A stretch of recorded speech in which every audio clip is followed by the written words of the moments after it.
안녕하세요. 청년농업인연합회 경상지부 이상엽입니다. 저는 경남 함안에서 블루베리 다육식물 그리고 다양한 꽃들, 채소들을 키우면서 체험 활동을 하고 있습니다. 오늘 제가 정책 토론회에서 말씀드릴 내용은 지속 가능한 농업 농촌을 위한 청창농 육성 방안입니다. 저도 2016년도에 귀농을 해서 청창농 제도를 첫 시행되는 첫 해에 받아서 3년 차에 접어들고 마무리 단계가 되어가고 있는데요. 그 기간 동안 정말 많은 도움도 받았습니다. 그 정착 면에서 또 많이 도움을 받았고 다양한 교육들을 통해서 그리고 또 다양한 사람들을 만나면서 다양한 활동들을 할 수 있었습니다. 하지만 그 과정 속에서도 분명히 다 장점들만 있었던 건 아닌 것 같습니다. 그 과정에서 분명히 많은 어려움들이 있었고 그리고 저뿐만 아니라 같은 청창농들 사이에서 공감되는 부분도 상당히 많았습니다. 그래서 오늘은 저뿐만 아니라 다양한 분들이 청창농 제도나 어려움에 관해서 말씀을 하실 거지만 저는 조금 더 하나하나의 세부적인 문제를 보는 게 아니라 어떻게 하면 거시적으로 전체적인 관점에서 그 문제들을 효과적으로 효율적으로 해결할 수 있을까라고 생각을 했고 그에 대한 제가 내린 해답까지는 아니더라도 제가 생각하는 방안을 한번 말해보고자 합니다. 첫 번째 이야기 순서로는요, 농업 농촌의 현실에 관해서 말씀드릴 거고요. 그 다음에 청창농 제도와 그 문제점, 해결 방안 마무리까지 한번 말씀드려 보겠습니다. 첫 번째, 농업 농촌의 현실을 보여주는 가장 잘 드러내는 그런 정량적인 지표가 있습니다. 2019년에 농림호흡조사에서 나타난 자료인데요. 전체 농가 대비 40세 미만의 농가의 비율을 수치적으로 봤을 때 1%도 되지 않는다고 합니다. 이런 인구 구조를 봤을 때 지금 고령화 사회에 접어든 한국이지만 그 인구 구조와 비교했을 때도 더 기형적인 지금 자료가 농촌 사회에서 나타나고 있는데요. 이 수치만 봤을 때는 농업 농촌의 미래는 그다지 밝지 않다고 생각합니다. 그리고 그렇다면 어떻게 하면 청년 농업인들이 이런 농촌에 정착시킬 수 있느냐, 어떻게 하면 정착하겠느냐라는 그것에 관한 조금 연구 자료를 조금 살펴봤는데요. 농촌경제연구원에서 조사된 자료인데 농가 후계자를 확보하는 요인에 있어서 가장 중요한 요인 중에 하나가 농의 활동이라고 합니다. 여기서 말하는 농의 활동이란 농업 자체의 수익뿐만 아니라 농업 외의 활동을 농업과 연결시켜서 조금 더 다양하게 이른바 6차 산업으로 나가는 그런 좀 다양한 창조적인 그런 활동들을 수익으로 연결시킬 수 있느냐의 여부가 그런 정착하는 데 많은 큰 요인으로 작용한다고 합니다. 이처럼 청년 같은 경우에는 기존의 기성세대의 농업인들과 다르게 지향하는 점도 조금씩 다르고 그리고 그 특성도 정말 상이하고 그 문제점도 그 심각성도 중요도도 남다르다고 생각을 합니다. 그래서 어떻게 하면 이런 중요한 문제를 해결할 수 있느냐 그리고 우리 농식품부나 우리 정부에서는 어떤 식으로 지금 해결해 나가고 있느냐라고 했을 때 그 3년 전에 시행됐던 청년 창업농 제도가 아마 그 효시였다고 생각을 합니다. 그래서 청창농 제도 같은 경우에는 생활면, 영농 기반면, 교육면 이렇게 큰 세 가지 기조로 다양한 활동을 통해서 청년들을 지원해 줬는데요. 그렇게 3년이 지났을 때 저희는 그런 다양한 장점들도 볼 수 있었지만 많은 단점들도 나타났습니다. 단점 그리고 문제점들이 나타났습니다.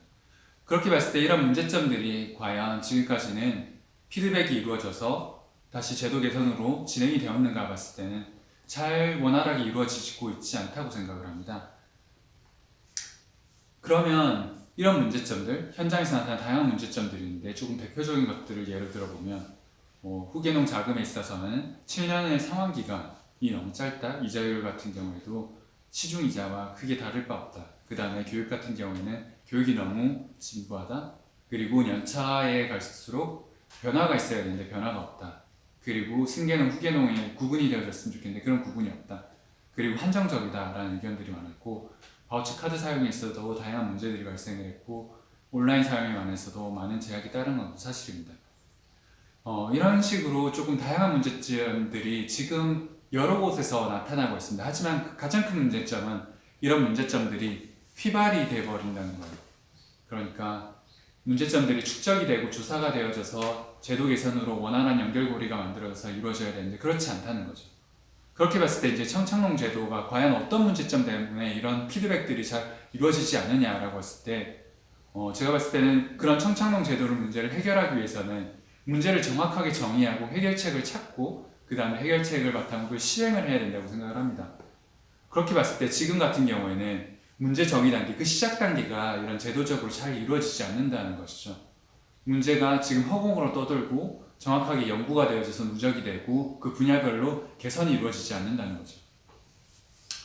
지금 청착농제도 같은 경우에는 그 지금 운영 방안 시스템을 보게 되면 농업인 있고 그 네이버 공식 카페를 통해서 그 소통 채널을 활용하고 있고 그 다음에 행정기관이 있습니다.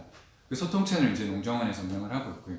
하지만 이 속도가 너무 느리고 그리고 그 농정원에서 담당자 같은 경우에는 이게 전문 그 국가에 채용된 그 농식품부에서 바로 직접적으로 관여하는 사람이 아니라 그거를 조금 그 외주처럼 운영을 하는 기관이기 때문에 한계가 있다고 생각을 합니다.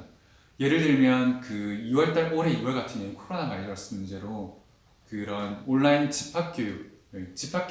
집합교육이 온라인으로 전환이 되어야 한다. 왜냐하면 집합했을 때 많은 문제들이 발생할 수 있기 때문에 불안하다라는 의견이 많아졌고 그게 아마 의견이 나오기 시작한 게 2월 달부터였어요. 하지만 반영이 전혀 이루어지지 않다가 문제가 터지고 나서야 7월 달에서야 이제 개선이 되었고 그리고 그런 온라인으로 집합교육을 필수 교육을 진행한다는 것도 그게 그냥 네이버 카페에 대한 그냥 공지 하나로만 이루어지고 끝이 났습니다. 이렇게 봤을 때 정말 그런 피드백이 되는 과정은 정말 속도도 느리고 전문적이지 않고 그 다음에 아직까지는 그냥 네이버 카페 약간의 그런 수준에서 머물러 있지 않나 라고 생각을 합니다. 그래서 제가 말씀드리고자 하는 것은 이런 전문적이지 않은 체계적이지 않은 시스템을 손봐야 되지 않느냐라고 생각합니다. 정말 청년 농업 문제가 미래 농업 문제를 해결하는 열쇠이고 중요도가 인식을 하고 있다면 우리는 이런 청년 농업, 청착농 문제를 전담하는 기관이 있어야 된다고 생각을 합니다. 그래서 농업인, 그 전담하는 기관, 행정기관, 그 다음에 입법기관인 국회 농해수위가 자연스럽게 연결이 돼서 하나의 일기처처럼 순환고리를 만들 수 있으면 좋을 것 같다는 생각이 듭니다. 그래서 현장에서는 농업인들을 연구원으로 활용해서 그런 연구활동을 하고 청년 농업 문제를 조사를 하고 그 조사된 자료들을 그런 전문기관으로 행정기관으로 보내주고 그 행정기관에서는 전문 연구원들이 전담 부서를 두어서 혹은 전담 기구를 두어서 그 문제를 해결하고 대안을 제시하고 그 제시된 대안은 농식품부로 연결이 되고 다시 입법부까지 연결이 돼서 새로운 제도가 개선이 되거나 아니면 새로운 또 정책을 만들어낼 수 있다고 생각을 합니다. 그렇게 선순환 고리가 만들어진다면 아마도 저희 청착농 문제는 쉽게 충분히 빠르게 접근이 가능하고 해결이 될 수 있을 거라고 생각을 합니다.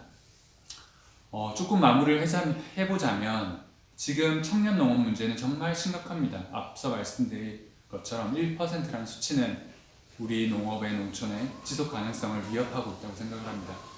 그렇게 시작된 청착농 제도는 아마 우리 청년 농업 문제를 해결하는 데에서 충분한 열쇠가 될 수 있을 것이고 그것을 해결하기 위해서는 제도적 보완이 마련되어져야 된다고 생각을 합니다. 감사합니다.